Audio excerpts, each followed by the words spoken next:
ये देखो, मतलब क्या चीजें आ रही है, मतलब ये आवाज ना बताती है कि आप देसी कंपनी चला रहे हो।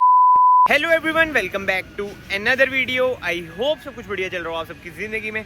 आज का व्लॉग भाई हमारे स्टूडियो के बाहर से स्टार्ट हो रहा है, बट आज की वीडियो में मैं आपको बताने वाला हूँ कि कैसे रही मेरे 50,000 किलोमीटर हमारी ऑल न्यू, जो मतलब 1 साल पहले ली थी यार, स्कॉर्पियो एन के साथ। बट फिलहाल की बात करूं भाई, अभी मैं हूं डिटेलिंग ज़िला पर, जो कि आपका पड़ता है पिंजौर बद्दी हाईवे पे। एंड काम की बात करें, जो सबसे पहले वो वाली स्कॉर्पियो है वो आ रखी है भाई फुल रिस्टोरेशन के लिए, अभी उसे डीप वॉश किया है। और जो इधर थार रॉक्स खड़ी है ये आई है पीपीएफ के लिए। जी हाँ, ये है मंडी की पहली थार रॉक्स। इसके अलावा इधर चल रहा है भाई ऑडी A4 पे काम, इस पर हो रही है ग्रेफीन कोटिंग। ये है 2017 मॉडल और इसे हम बिल्कुल ही ब्रांड न्यू बना देंगे। तो फिलहाल तो अभी इधर काम चलते रहने देते हैं, अंदर गाने वगैरह भी चल रहे हैं। और मैं चलता हूँ भाई अपनी जो ये वाली स्कॉर्पियो नहीं, जो उधर खड़ी है स्कॉर्पियो, उसके पास। फिर आपको बताता हूँ भाई इसका क्या सीन चल रहा है। 50,000 किलोमीटर बाद कितना तंग करा है इसने भाई, गर्मी। और अभी वार्निंग भी देगी, फ्यूल भी नहीं है ना इसमें, फ्यूल भी भरवाएंगे। अभी चंडीगढ़ जाऊंगा ना, उधर से कराऊंगा। वैसे हिमाचल में भी महंगा है, चंडीगढ़ में बड़ा सस्ता है। हमारे इधर तो एसी नहीं है भाई, इस टाइम गर्मी है, नहीं तो सुबह शाम तो ठंड हो जाती है। आपके उधर क्या सीन है भाई, कमेंट सेक्शन में ज़रूर बताना। एक बार बंदी कर देते हैं, धीरे धीरे ठंडा हो ही जाएगा। बाकी तो दोस्तों ये देख लो, 50,000 हमारी कार चल चुकी है, मतलब 51,000 होने वाली है। और इधर से भी मैं आपको दिखा देता हूँ कि ये माइलेज भी क्या दे रही है। सबसे मेजर डाउट ना माइलेज का आता है, जो लिखी हुई आ रही है मैं वो आपको पहले दिखा देता हूँ। ये देखो 13 भाई, पिप्पा है ये, पिप्पा लिखी भी 13 आती है, देती तो कम ही है ये, 11 तक, मुश्किल से 11 तक। बट ठीक है, अब आपको पता चल जाएगा क्या 11 माइलेज देने वाली स्कॉर्पियो एन वर्थ है या नहीं है। और मैं बिल्कुल ही ऑनेस्ट आपको ओपिनियन बताऊंगा भाई कि 50,000 चलने के बाद इसने क्या क्या दिक्कतें दी हैं, क्या क्या नहीं। सबसे पहले ड्राइविंग की ही बात कर लेते हैं, और वीडियो को ना एंड तक देखते रहना भाई। मैं कोई स्क्रिप्टेड वीडियो नहीं बनाता हूँ, तो जो जो मेरे मन में आएगा मैं आपको बताता रहूँगा। एडवांटेजेस डिसएडवांटेजेस बीच बीच में जैसा भी चलता है ना, वही सारा सीन रहेगा। तो सबसे मेन बात भाई ड्राइविंग, ये कार ऐसी है भाई, आप इसे कितना चला लो आप थकोगे नहीं। मैं अपनी बात करूँ, सबसे लंबा जो मैंने इसे कॉन्टीन्यूटी में चलाया है, काजा टू मनाली, फिर मनाली से चंडीगढ़। चंडीगढ़ भी नहीं कहना चाहिए वैसे, पिंजौर के करीब हम पहुँच गए थे, जहाँ पे हमारा घर है, बॉर्डर से भी पड़ता है। तो वही बात है कि भाई इतनी बड़ी कार है, बट जब चलाओगे लगेगा ही नहीं कि यार इतनी बड़ी कार है। और एक और चीज भाई, आप थार रॉक्स XUV 700 से, वैसे थार रॉक्स से ज्यादा रिलेट करना, क्योंकि XUV 700 तो फ्रंट व्हील ड्राइव है, ये है आपकी रियर व्हील ड्राइव। जो चीज मैं आपको बताने वाला हूँ, स्टीयरिंग व्हील भाई इसका बहुत ही बढ़िया है, बहुत ही लाइट है। और मेन बात जो ऑटोमेटिक है, 6 स्पीड टॉर्क कन्वर्टर भाई साहब। XUV 700 थार रॉक्स, इसमें ये चीजें ना बिल्कुल सेम है, ठीक है। इतना स्मूथ स्टीयरिंग व्हील के साथ साथ इतना बढ़िया गियर बॉक्स महिंद्रा ने दिया है ना, घू घा ये इतनी करता नहीं है। मैं जैसे पंजा जाऊंगा ना तब करेगा, नहीं तो स्मूथ चलता रहूंगा ना तो कोई दिक्कत वाली बातचीत होगी नहीं। 2000 RPM तक ना गियर चेंज कर देते हैं। एंड इस गियर बॉक्स का जो मेजर एडवांटेज है यार, वैसे मैं कहाँ पे टच करूँ, वो वुड, वही टच वुड करना है मुझे। बट एनीवे देखते हैं भाई, नज़र हमारी लगती है नहीं लगती। आज तक भाई डेफ का इशू मुझे फेस करने को नहीं मिला, क्योंकि ऑटोमेटिक कार है, गियर ये खुद ही चेंज करती है, 2000 RPM के बाद ही गियर चेंज करती है। तो डेफ वाला इशू एक बार भी मुझे नहीं आया, नहीं तो अक्सर आपको होता है डीजल कार्स में वो इशू आता ही है। और भाई ये मेरे लिए ना सबसे बड़ा एडवांटेज है। वैसे थार को भी ना मैं बिल्कुल ही खींच के ही रखता हूँ, उसमें भी आने नहीं देता। या जिस पे डीजल कार है, माइलेज के चक्कर में ना पड़ा करो, माइलेज तो फिर भी दे देती है, पेट्रोल से अच्छी दे देती है, तो खींचा करो बीच बीच में, ताकि डेफ का इशू ना आए। बात वही बढ़ती है, आधे घंटे के लिए खड़े रखो तो डीजल तो फूकता ही है, ये बात तो है ही। एंड इसके अलावा भाई अब जो नेक्स्ट पॉइंट है, सस्पेंशन। 50,000 चला चुका हूँ, सस्पेंशन इसके भाई इतने जबरदस्त हैं। और टचवुड अगेन अभी तक कोई दिक्कत नहीं आई है सस्पेंशन में।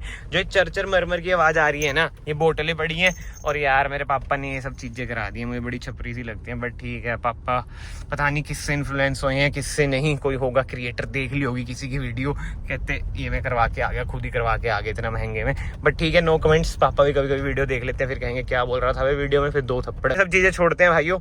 एंड अगले एडवांटेज भाई, डिसएडवांटेज है, रुक जा बाद में बताइयो। एक तो भी मैं आपको चलो बता ही देता हूँ, मोड़ा ना स्टीयरिंग अभी याद है यार, इधर यही दिक्कत है, आराम से आ रहा था, फिर भी इतनी मिट्टी।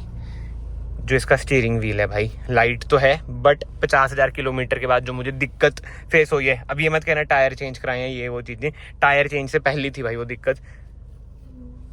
आई आवाज, ये देखो क्या है भाई, ये देखो मतलब क्या चीजें आ रही है, मतलब ये आवाज ना बताती है कि आप देसी कंपनी चला रहे हो, मतलब देसी कंपनी की कार चला रहे हो, महिंद्रा की कार चला रहे हो। ये दिक्कतें भाई रहती ही हैं कहीं ना कहीं। एंड इसके सिवा अब 50,000 चल चुकी है, जो चीज हम अक्सर नोट नहीं करते हैं भाई, मेंटेनेंस क्या है कार की। भाई मोटा मोटा ना आप मान लो कि 10,000 में आपकी सर्विस हो जाती है। जो मेरी ये 50,000 वाली सर्विस थी उसमें ब्रेक पैड्स जले हैं, तो गई है ये 13,000 के करीब, मतलब आफ्टर डिस्काउंट वही 13-13,500। अब ब्रेक पैड्स की बात करूं, वैसे बाहर ही चलते हैं भाई, अंदर तो गर्मी बहुत ज्यादा है, हमने जैसे कार बंद कर दी। जो इसके पीछे वाले ब्रेक पैड्स है ना, वो मेरे ख्याल से ज़्यादा महंगे थे एज कम्पेयर टू आगे वाले। एंड टायर साइज़ की बात करूं, जो मेरे पहले थे वो थे OEM टायर। तो अब मान लो अगर आप स्कॉर्पियन ले रहे हो और आपकी रफ टफ ड्राइविंग भी है, तो जो इसके टायर है ना भाई 50,000 किलोमीटर तक तो चल जाएंगे। बट अगेन ये बड़ा सब्जेक्टिव होता है, डिफरेंट सिनेरियोज में चलती हैं कारें लोगों की। बट मैं अपना बता रहा हूँ भाई, मेरे जो पुराने टायर है 50,000 किलोमीटर चल गए थे, 1-2 हज़ार और चल जाते, बट मेरा मन था कि भाई टायर में चेंज करा लेता हूँ। और यार एक बार ना टायर चेंज कराने का स्टांस देखो कार का, क्या लग रही है भाई, कार कितनी उठी उठी लग रही है। मुझे तो मतलब बहुत ही नोट हो रही है चीज़, क्योंकि मैं तो रेगुलर देखता ही हूँ ना।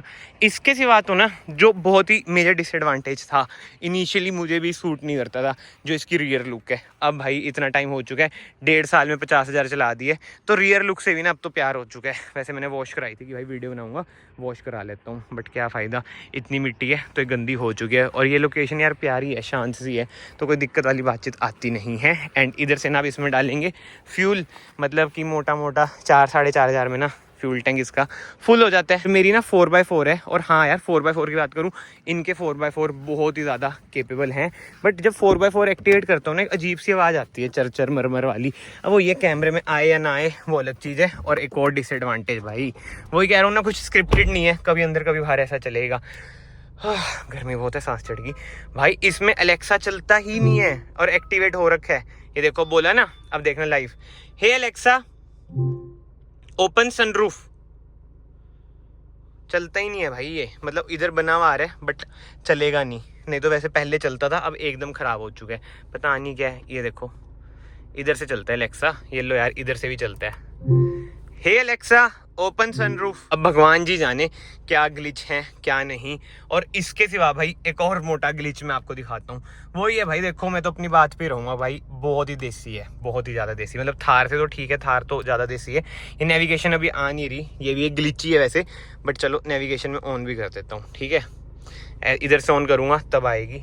वो भाई अभी भी नहीं आई, वही आगे लेट आती है भाई। जो इसका मैप है, मतलब कि मैंने एक बार ना वीडियो डाली थी, रील में दिख रहा था, ये बंदों के इतने कमेंट कि भाई ये स्कॉर्पियो का मैप नशे में है, ये है वो है।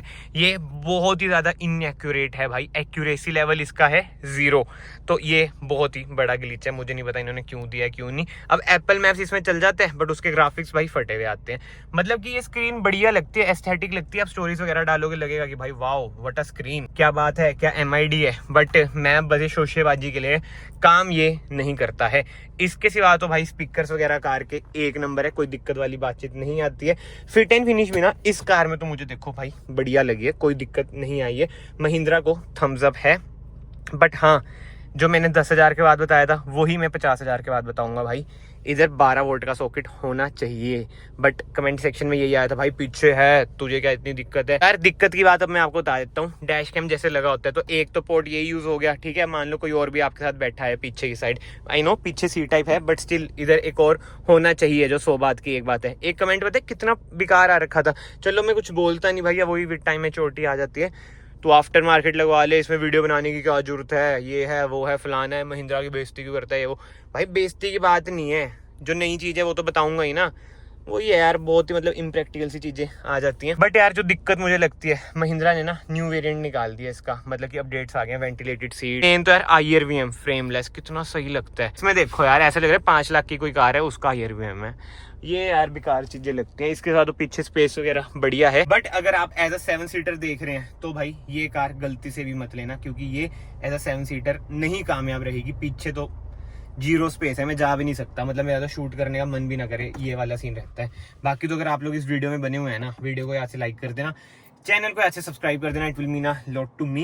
एंड एक और चीज भाई, कंफर्ट, जैसे मैंने आपको बताया था ना कि चलाते वक्त भाई थकते नहीं है, पीछे भी ठीक ठाक कंफर्ट है, मतलब कि फॉर्च्यूनर से ज्यादा ही कंफर्ट आपको मिलेगा, क्योंकि थाई स्पोर्ट रिक्लाइन वगैरह सब कुछ ही आपको बढ़िया मिलता है, लेग रूम वगैरह भी आपको बढ़िया मिलता है। कभी भी ना मुझे मतलब कि कंप्लेंट नहीं आई है किसी दोस्त से या फिर फैमिली मेंबर से कि यार पीछे अनकंफर्टेबल है जैसे थार में आता। एट लास्ट मैं आपको ये बताऊंगा कि भाई जो इसकी हेडलाइट का थ्रो है ना, पहले तो मुझे ठीक लगता था वरना के बाद, बट थार में मैंने चेंज कराया, आफ्टर मार्केट डलवाए, उसके बाद भाई थ्रो इसका कम लगता है मुझे पर्सनली।